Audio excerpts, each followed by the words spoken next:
Chapter 43, January 2002. It was the start of a new year and my 14th birthday. I'd come close to being expelled from school for getting into yet another fight. Dad was mad as usual, especially when the principal called him to the school for a conference about me. Their solution to keep me out of trouble was to have me work with Mrs. Grigsby, the music teacher. They figured I could talk music theory with her or help the other students learn a musical instrument. 3 nights a week, I had to stay after school and be babysat. She was teaching a girl who was a senior how to play the violin. I helped teach the girl how to play. In turn, Mrs. Grigsby taught me how to conduct. The attitude of the kids that participated in music and the theater was better than my regular classmates. They were awed by my guitar playing and my interest in music. We had common ground, and so we got along most of the time. As that was going on, Mrs. Grigsby decided that the students were going to put on a play of Romeo and Juliet. The school shifted my classes around so I could be in her theater class. She wanted me to help with the set and the costumes. For a few months, I played the violin, the piano, and my guitar and painted sets. Sometimes I played the piano so the students could practice the songs they'd sing during the play. As I helped on the set, I also listened as the students ran their lines and practiced. I had the script and I knew everybody's lines from hearing them so many times, and also from doing a little memorization on my own. The idea of pretending to be someone else kind of appealed to me, although I hadn't thought it would. The play was going to be done 3 nights in a row. I went to the first showing with my dad, and I thought everyone did pretty well. On the second night, I was going to be an usher, so I was there almost an hour before the play was to start. As it got nearer to showtime, Mrs. Grigsby got increasingly nervous because the girl playing Juliet hadn't shown up. About 30 minutes before showtime, it was relayed to us that the girl couldn't make it to the play as there had been a family emergency. Mrs. Grigsby was stressing and thinking about canceling the play. There wasn't an understudy for Juliet for whatever reason. "I know her part," I said before I could stop myself. Oh my God, what had I just said? If I played Juliet, it would give all the haters that much more to tease me about.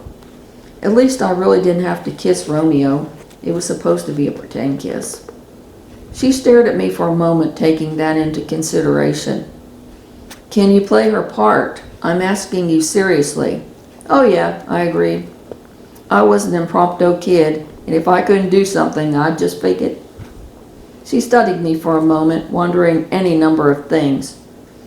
"You know that means getting up in front of all those people, right?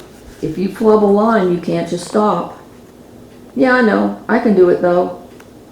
"Okay," she agreed. "The show must go on. Go back and get into costume." When the other kids found out that I was going to fill in, they weren't happy. They knew I'd fuck it up. I'd put up with a lot of hate since I started school, and I decided to ignore their words rather than beat them up. Since I'd watched their practice several times and I'd seen the play the night before, I remembered what Juliet was supposed to do, and I knew her lines. It was a lot cooler than I thought it would be to go on stage and pretend to be someone else. I wasn't nervous either, yet I could feel that almost everyone else was. I got lost in character and really had a blast playing Juliet, even though I had to wear a frilly dress. When it came to the pretend kiss, it wasn't pretend at all. John, who was playing Romeo, gave me the briefest lip contact.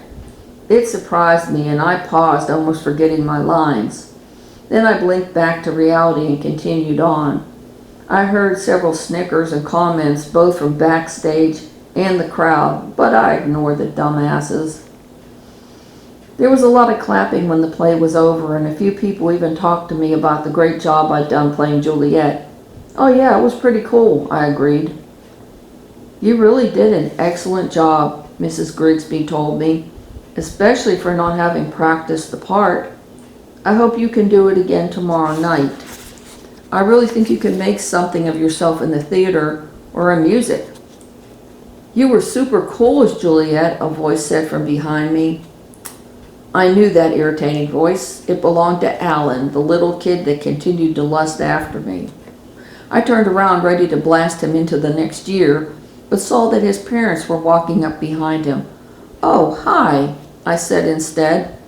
His parents appeared. "She's my girlfriend," he told them. My eyes widened. "No, I'm not. I'm like 5 years older than you," I huffed. They eyed me in amusement. "He doesn't mean to embarrass you. He's always been an ambitious child," his dad told me. "And you're only 2 years older than me, not 5. It would work. Let's give it a try," Alan said with a wink. "That still only makes you 12. "I don't even know why you're thinking about girls this soon," I replied, shaking my head. "I hardly thought about boys." "Why in the world would he be thinking about girls?" "Are you ready to go?" Mrs. Grigsby asked me. She was my ride home since Daddy wasn't up to watching another night of Romeo and Juliet. I was so glad for the interruption. "Oh yeah," I agreed. I was so ready to go. I turned to Alan and his parents.